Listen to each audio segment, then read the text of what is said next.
확 바뀐 교육청 영재교육원 안내하는 설명입니다. 지역마다 달라요. 서울 같으면 확 바뀌지 않았고요.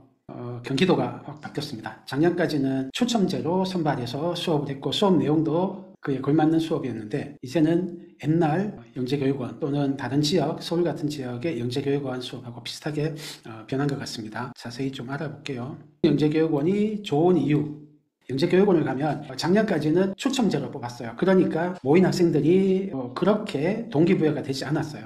쟤 잘하는 애네 이런 느낌이 적었어요. 근데 이렇게 선발해서 뽑으면 영재성이 강한 학생 또는 잘하는 학생들끼리 모여요. 성남시 전체에서 20명만 뽑으니까 한 학년에 꽤 소수거든요. 그렇게 되면 거기 가면 학생들이 나름 동기부여가 됩니다. 나 이렇게 영재교육원에서 수업 듣지, 잘하는 학생이지, 자기가 상위권이다, 그런 동기부여도 되고 가서 친구들한테 자극받는 것도 있어요. 두 번째로 지적 자극이 됩니다. 일반 교과 수업에서는 경험할 수 없는 프로젝트 수업도 하고 산출물도 만들고 발표도 하고 그런 걸 하면서 지적 자극을 받아요. 그게 학생들이 공부나 탐구로 이어지는데 좋은 역할을 합니다. 그리고 프로젝트를 경험할 수 있어요. 현재 중학년, 저학년 학생들은 고교학점제가 현재처럼 누더긴 게 아니고 또 한 번 더 교육과정이 바뀐 다음에 새로운 교육과정으로 할 거기 때문에 아마 고교학점제가 또 조금 더 전면적으로 시행되고 있을 거예요. 그러면은 집필고사 비중이 좀 줄고 수행평가 비중이 더 늘 겁니다. 수행평가 대부분은 프로젝트형인 경우가 많아요. 그리고 대학에서 뽑을 때도 이 학생이 고등학교 다니면서 어떤 활동을 했느냐를 중점적으로 보고 뽑을 가능성이 높습니다. 지금도 특목고 자사고 같은 학교에서 서울대에서 학종으로 뽑을 때는 정성적인 평가를 많이 해요. 숫자로 된 거 말고도. 그런 거를 학생부 종합전형이라고 하는데 이런 학생부 종합전형에도 도움이 됩니다. 프로젝트를 해보는 게. 근데 일반 공교육 안에서 초등학교나 중학교 때 프로젝트를 해볼 경험이 상당히 적습니다. 특히 초등학교 때는요. 그래서 무슨 대회, 그리고 영재교육원, 영재학급 이런 거가 프로젝트를 공교육 안에서 경험하기 좋은 겁니다. 그래서 프로젝트를 경험해보는 좋은 기회다. 또 요거는 학부모님들이 네트워크가 생겨요. 그래서 교육 정보를 서로 듣고 교류하실 수 있고요. 그리고 팀 수업 같은 거 할 때 모여서 집단으로 어떤 팀 수업을 할 수가 있어요. 학원하고 교섭할 때 유리하죠. 혼자 가서 어떤 특별한 수업 만들어 주세요 하면 어려운데 뜻맞는 분 몇 분이서 모여가지고 시간을 통일한 다음에 개설해 주세요 하면은 개설하기가 쉽죠. 그래서 이런 일종의 공동구매 같은 거죠. 공동구매 같은 데도 좋고 정보를 듣는 데도 좋습니다. 그다음에 대학부설 영재교육원을 지원할 때는 영재학급이나 교육청 영재교육원 수료를 자격으로 합니다. 아닌 것도 조금 있긴 한데 대부분은 이거를 자격으로 해요. 그래서 대학부설 영재교육원을 지원할 수 있는 자격을 획득하는 게 됩니다. 이런 점이 교육청 영재교육원이 좋은 이유입니다. 2025 성남교육청입니다. 다른 데도 아마 비슷할 거예요. 경기도 전체가. 선발 요강을 안내해 드릴게요. 현 초2 분야는 융합, 수학, 과학, 정보 이런 거 다 융합해서 합니다. 모집 인원 20명, 성남 전체에서 20명이에요. 상당히 소수를 뽑습니다. 예비 3, 예비 4, 예비 5, 예비 6, 예비 중1, 예비 중2까지 뽑습니다. 근데 저희는 예비 중1, 2는 별로 추천하지 않습니다. 이거 할 정도 학생이면 이제 다른 입시 관련된 로드맵이 이미 들어갔고요. 예비 6학년도 저는 추천하지 않습니다. 대학부설 영재교육원이면 모르겠는데 교육청 영재교육원이면 그 시간에 교과 공부랑 사고력 수학 그런 공부를 하는 게 더 맞습니다. 물론 그거 하고도 에너지가 남아서 이걸 더 할 수는 있어요. 괜찮아요. 그렇다면 괜찮습니다. 그런데 주 1회 수업이 빠지는데 다른 학원 스케줄이랑 꼬이고 시간도 꽤 뺏기긴 하거든요. 그래서 6학년부터 중1, 2는 대학부설 영재교육원이면 하셔라. 아니면은 교육청이면 살짝. 그 다음에 예비 5학년은 세모입니다. 예비 5학년은 학생 상황 따라서 보십시오. 예비 3, 예비 4는 하십시오. 선발 요강의 절차가 이렇습니다. 일단 지원서를 내요. 지원서를 선생님한테 여쭤보면 나옵니다. 11월 25일, 오늘부터 이번 29일까지예요. 빨리 지원하셔야 됩니다. 지원하는 방법은 학교에 여쭤보면 나옵니다. 지원하는 사람은 몽땅 다 통과합니다. 몽땅 통과한 다음에 12월 16일부터 1월 3일까지 선교육을 해요. 요거 다 한 다음에 선발 지필고사를 봐요. 영재성 검사라는 걸 하는데 1월 15일 날 시험 칩니다. 어떻게 치느냐 이따 알려드릴게요. 그 다음에 선발하면은 3월부터 12월까지 1년 동안 영재교육원 수업을 합니다. 그러면 1주차 오리엔테이션은 줌으로 해요. 1주차, 2주차, 3주차는 동영상 수업으로 합니다. 날짜는 여기 있습니다. 그리고 GED 시스템이라는 거는 지원서도 여기서 하는 거거든요. GED에서. 그때 되면 다 안내가 나올 거니까 자세히는 말씀 안 드릴게요. 그러면 지필고사가 사실은 실질적인 선발고사의 거의 대부분이에요. 성교육, 아까 동영상 3개 시청하잖아요. 그거에 관계된 게 20점이에요. 배운 거 중에서 나오는 게 20점. 그 다음에 그거하고 관계없는 영재성 평가라는 지필고사를 합니다. 둘 다 지필고사인데 영재성 평가 지필고사는 배점은 일반 영재성, 창의적 사고라는 거 20점, 그 다음에 과학 30점, 수학 30점. 이렇게 시험을 칩니다. 영재성 평가는 KDI 영재성 검사 도구라는 걸 하고요. 한국교육개발원에서 개발한 검사 도구입니다. 이거는 오래됐어요. 그건 30년 가까이 돼가는 도구고요. 기출문제가 정해진 풀 안에서 나와요. 그래서 수학 분야는 어떻게 나오겠다, 과학 분야는 어떻게 나오겠다, 일반 영재성 분야는 어떻게 나오겠다가 어느 정도 정해져 있어요.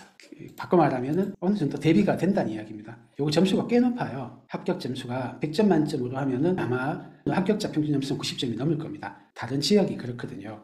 그래서 성남교육청도 18명밖에 안 뽑기 때문에 90점 넘을 거로 보입니다. 그래서 수업은 3월부터 12월까지 하고요. 하루 3차시 수업이에요. 주 1회 합니다. 예비 3, 예비 4는 월요일에 해요.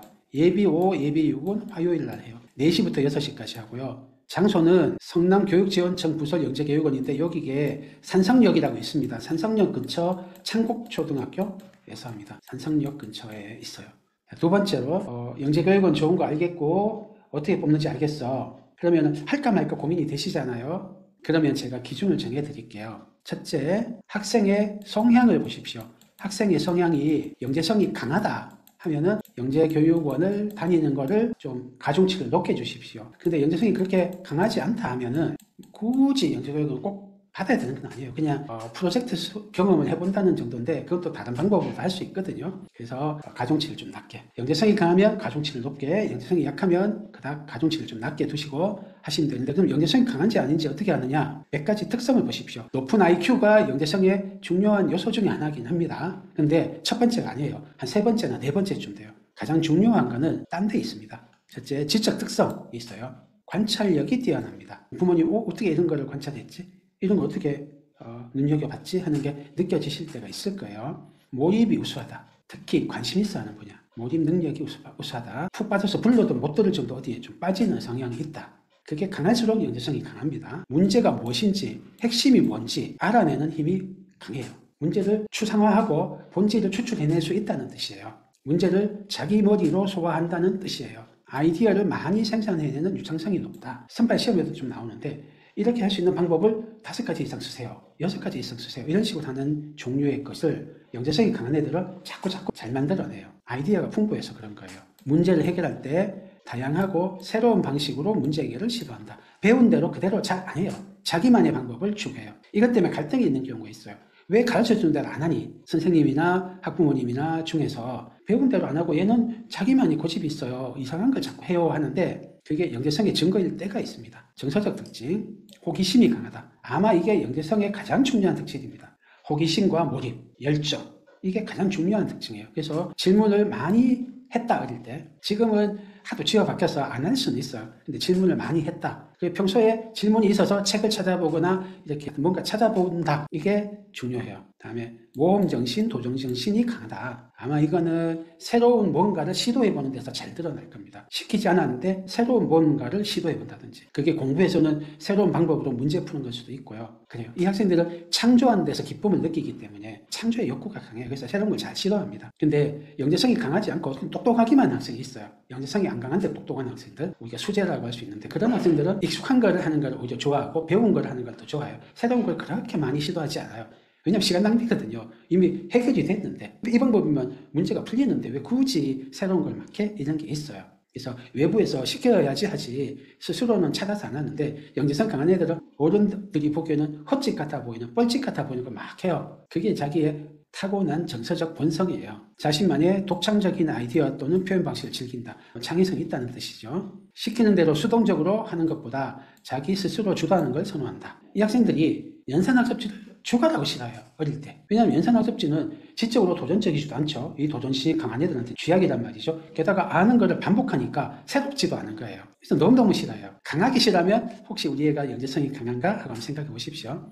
유머 감각이 좋은 경우가 꽤 있어요. 그리고 공통특성인데 머리가 좋다는 이야기죠. 어휘력, 기억력, 이해력, 학습 능력, 집중력 등이 좋습니다. 똑똑하죠.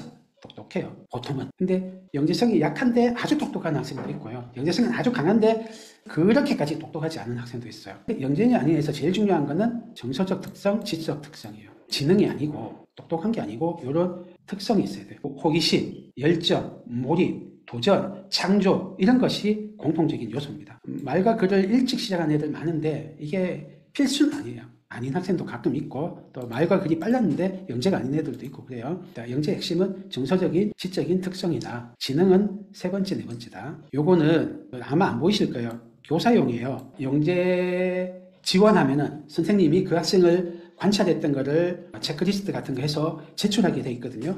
그 체크리스트입니다. 아마 작아서 잘 안 보이실 텐데 항목별로 매우 그렇다부터 전혀 그렇지 않다까지 5단계로 체크해서 제출하게 돼 있어요. 거기 있는 거 몇 개 중요한 내용을 할게요. 앞에 방금 했던 거랑 겹칩니다. 제가 뇌피셜로 한 게 아니고 공교육에서도 이렇게 한다는 거를 말씀드리는 거예요. 한번 보시면은 우리 아이한테 이런 성향이 있다 하면 내년에도 이거를 선생님한테 말씀해 주셔야 돼요. 만약 영재교육원 관심이 있다 하시면 내년에 선생님들한테 우리 아이가 이런 특성이 있는데 잘 관찰해 주세요. 저 영재교육원 관심이 있습니다. 이렇게 미리 말씀을 좀 하셔야 되고 부모님도 요거를 특별히 눈여겨보고 살려주셔야 돼요. 그게 그 학생의 본성에 맞게 양육하는 거예요. 영재성이 강한 학생은 영재성 강한 대로 또 약한 학생은 약한 대로 양육을 해야 되거든요. 영재성이 강한 것 중에 어떤 것들 보셔야 되냐.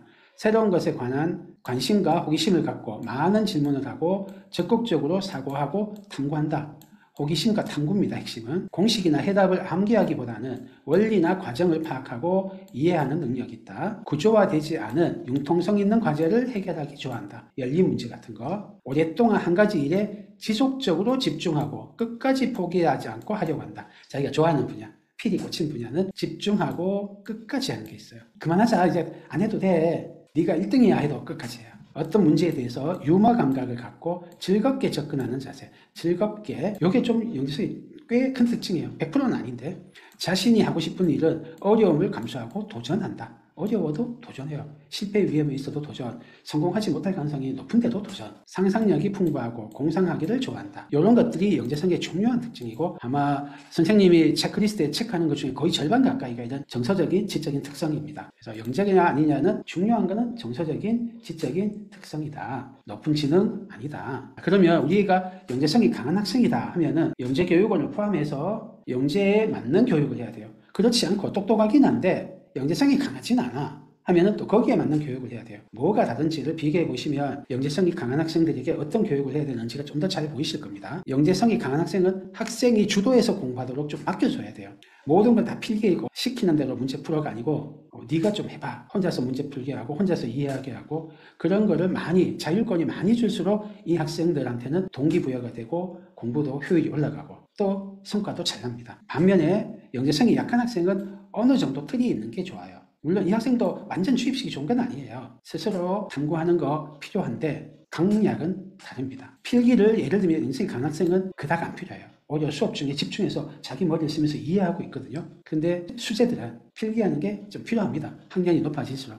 왜냐하면 이걸 자기 거로 받아들여서 소화하는 거가 더 우선이기 때문에 그래요. 예습 위주로 자율적으로 학습하는 게 좋고요. 여긴 복습 위주로 관리식 학습하는 게 좀 더 성과도 잘 나고 성향에도 맞아요. 독서를 해도 수학과학 중심 독서. 이건 수학과학 연재의 이야기입니다. 그 다음에 진로 관련 독서하고 수학과학 독서를 병행합니다. 수학과학에만 너무 편중되는 게 이 학생들은 재미도 좀 적고 좋지도 않고 진로 관련해서도 그래요.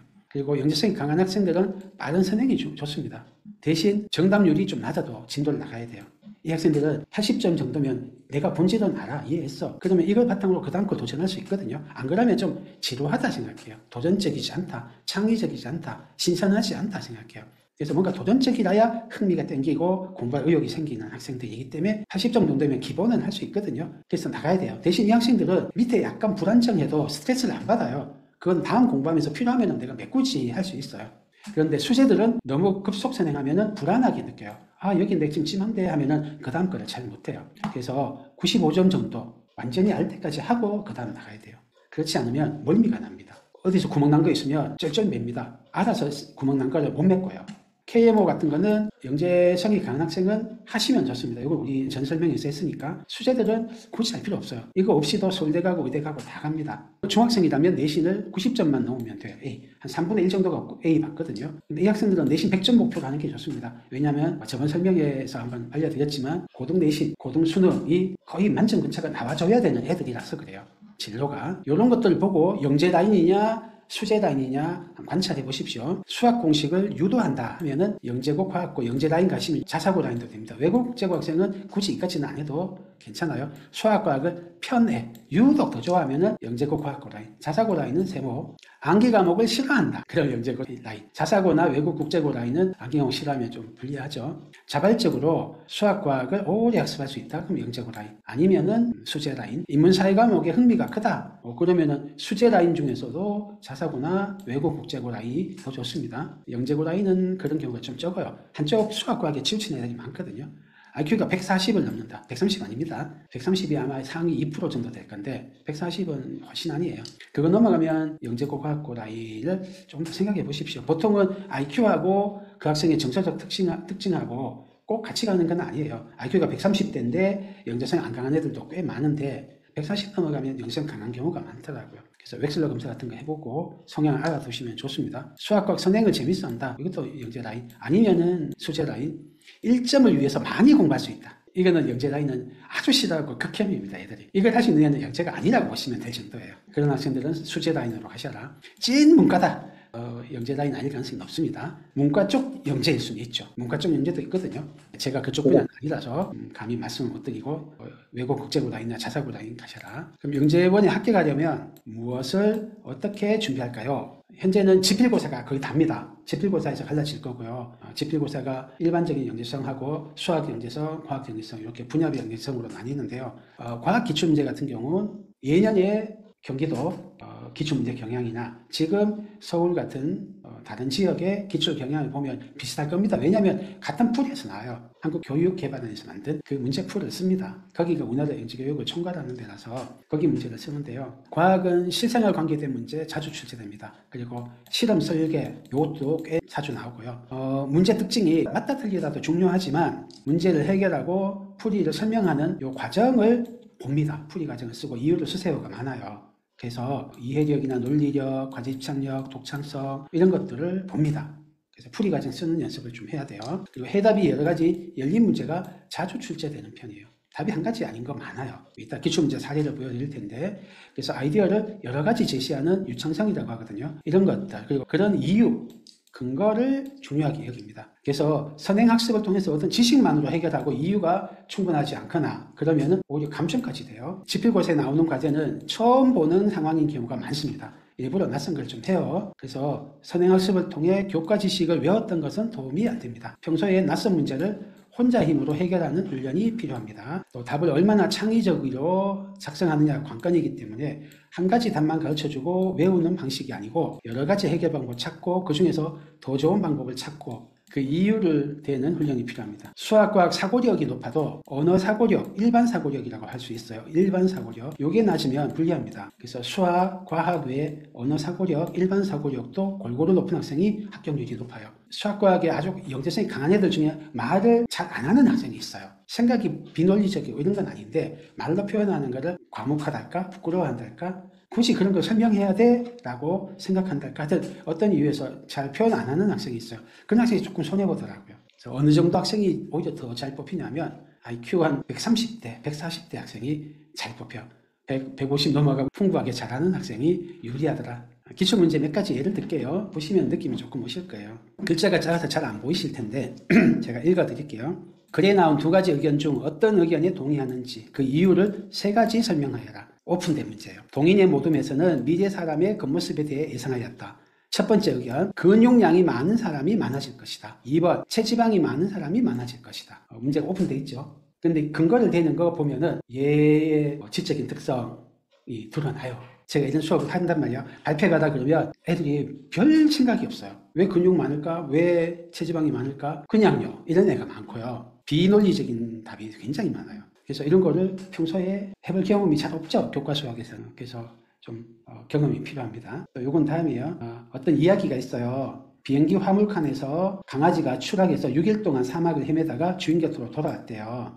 그런 신문기사를 보여주면서 만일 6일 동안 사막에 홀로 남겨진다면 살아남기 위해 할 수 있는 일 3가지와 그 이유를 과학과 관련지어 설명하시오. 이것도 오픈된 문제죠. 다음에 요거는 일반 사고력에 가까워요. 다음 보기와 같이 우리가 사용하는 물건을 쓰고 그 물건이 하는 말을 써보시오. 자물쇠 번호 1을 버리지만 난 잘리기 싫어. 이게 일반 사고력 쪽이에요. 일반 사고력 쪽은 여러분 보시면 이게 영재성 검사야 싶은 게 꽤 있어요. 그림 그리는 것도 있어요. 지구의 달이 2개일 때 일어날 수 있는 일 3가지와 그 이유를 쓰세요. 과학적 지식도 필요하고 문제도 오픈되어 있고 이유가 중요하죠. 조금씩 느낌이 오실 것 같아요. 그냥 일반 교과 문제 아니구나. 교과시만 아니구나. 이번에는 수학입니다. 보이실까 모르겠네요. 잘 안 보이실 것 같고요. 이렇게 생긴 막대기가 있어요. 서로 번갈아 가면서 2명이 어떤 교차점을 선택해요. 예를 들면 요거 선택하면은 이 막대기와 이 막대기, 그 교차점을 지나는 막대기가 없어지거든요. 그렇게 해서 10칸, 15칸짜리 격자에서 게임해요. 막대기가 10개, 15개 있는 격자에서 게임할 때 반드시 이기는 방법을 설명하세요. 어렵죠? 이 그림하고 이 그림하고 A, B, C, D하고 1, 2, 3, 4 어떤 관계가 있다. A에 해당되는 건 뭐냐? 예를 들면 A에 해당되는 게 2다. 뭐 이런 식으로 쓰라는 거예요. 이유도 해야 돼요. 도어락에 지문이 이렇게 남겨 있는 거예요. 근데 비밀번호를 까먹었어. 비밀번호가 4자리 숫자인데 가능한 비밀번호를 모두 구하세요. 이런 것도 있고요. 이거는 이렇게 생긴 도형을 모양과 크기가 같은 4개의 조각으로 분할하세요. 9개로 분할하세요. 창의성과 문제결력 이런 거 다 보죠. 황제 펭귄이 추운 남극에서 멸종되지 않고 살아갈 수 있는 이유 3가지를 쓰시오. 펭귄이 살아가는 이유를 이용해서 추위를 이기는 창의적인 물건을 만들고 그 물건의 장점을 쓰시오. 발명 쪽이에요. 수컷 공작이 적에게 잡아먹기 쉬운데도 화려한 기타를 가지는 이유. 화려한 기타를 가졌는데 적에게 잡아먹히지 않기 위한 방법은? 이런 문제도 나옵니다. 교양 과학 도서 많이 읽은 학생이 과학 분야는 잘해요. 유명한 과학 시리즈들 있잖아요. 수학 시리즈도 있고 앗 시리즈도 좋고 뒤집기 시리즈, 과학 뒤집기, 수학 뒤집기, 또 수학공학국, 과학공학국 그런 시리즈들이 있어요. 그런 시리즈들이랑 잡지, 과학 잡지, 수학 잡지 있어요. 그런 과학 잡지, 수학 잡지 읽은 애들이 독서 많이 한 애들이 확실히 과학은 잘해요. 과학은 그런 학생들이 잘하고 실험과학 수업했던 애들이 잘하고 컵에 얼음을 넣어놓은 거예요. 하나는 플라스틱이고 하나는 종이에요. 무게가 똑같이 200g이었어요. 시간이 지나면 2컵에 어떤 차이가 있을까? 어떤 변화가 있고 어떤 차이가 있을까 쓰세요 하는 거예요. 이번에는 실험 설계입니다. 시냇물 속에 사는 동물을 조사할 때 필요한 물건 5가지와 이유, 복장에 관한 건 제외하고 실험을 설계하는 거죠. 내가 어떤 거를 할 건데 어떤 도구가 필요해. 그거로 뭘 할 거야. 그게 왜 필요하냐면 이래서 필요해.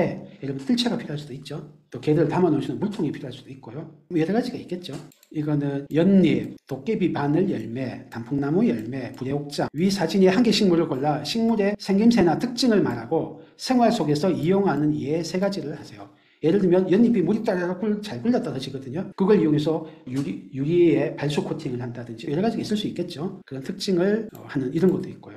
지금은 통신기술이 발달하여 전화나 인터넷으로 먼 곳에까지 정보를 전달하였지만 옛날에는 봉수대로 했습니다. 봉수대처럼 현대 통신기술 사용하지 않고 떨어져 있는 곳에 신호를 전달할 수 있는 방법 3가지 사례를 들어 설명하시오. 사람의 목소리가 들리지 않을 만큼 충분히 먼 거리에 전달한다. 발명 쪽이죠.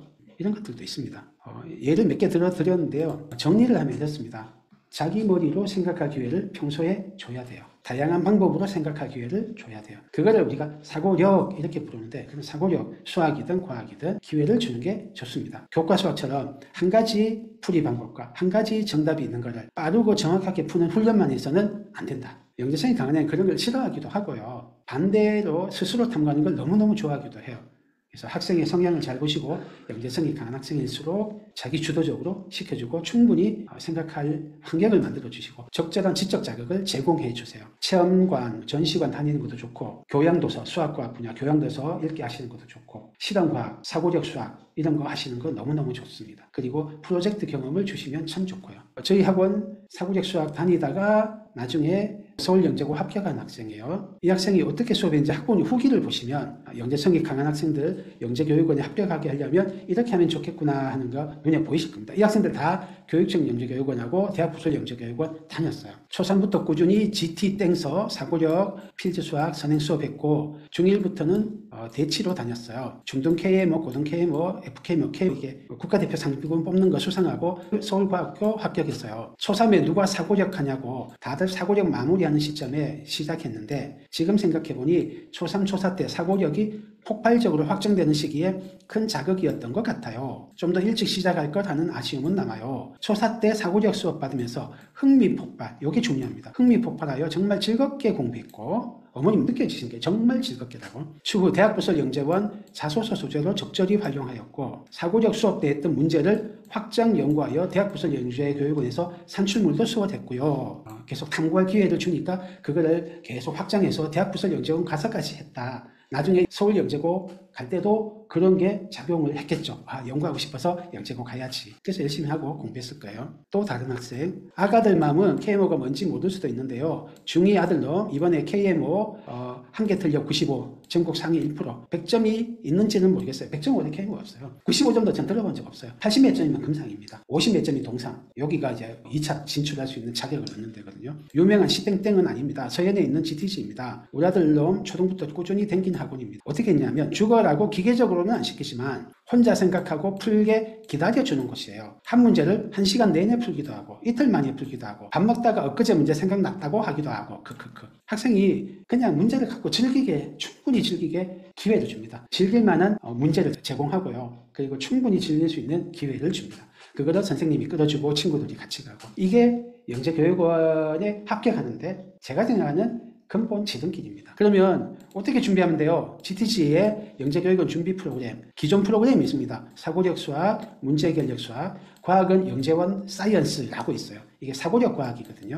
사고력 과학이 있어요. 지금 4학년부터 수업하고 있고요. 내년 4학년도 웨이팅하고 있어요. 2학년, 현재 2학년 같으면은 내년에는 수업이 없으니까 실험과학을 들으십시오. Y지만 좋은 것 같아요. 그리고 지금 3학년 같으면 예약해 놓으십시오. 내년에 4학년 때 사고력과학, 영재원 사이언스 수업이 오픈됩니다. 저희 아들, 딸 다 보냈는데 너무 좋아요. 숙제도 없이 일주일에 2시간 한 번만 왔다 갔다 하면 왔다 갔다도 아니죠. 요즘 줌을 하니까 그냥 집에서 하면 숙제도 없는데 중학교 과학이 끝나요. 고1 통합과학까지 끝나 있어요. 바로 그 다음에 고2, 고3 때 배우는 하이탑 화학이라는 거로 넘어가요. 화학 올림피아드 수업으로. 근데 무리가 없더라고요. 신기해요. 어떻게 그럴 수 있지 하는데 해요. 요게 영재성이 강한 학생들한테 더 좋아하도록 프로그램이 설계가 돼 있어요. 주입식 아니고 암기식 아니고 탐구하고 생각하도록 만들어요. 그 다음에 요번에 특강을 오픈했습니다. 몇 년 동안 안 하고 그 전에 경기도 교육청에서 영재교육원을 좀 이상하게 바꾸기 전까지는 저희가 해마다 특강을 했었어요. 노하우가 쌓여 있는데 요 몇 년 안 하다가 이제 바뀌어서 제대로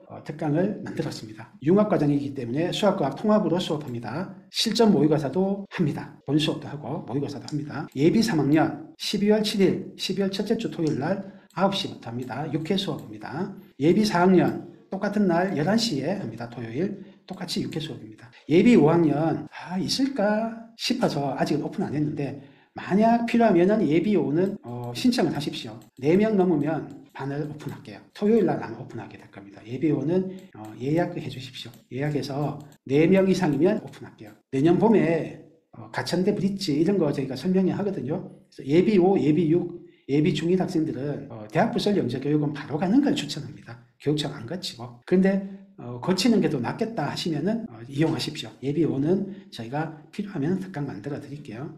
감사합니다.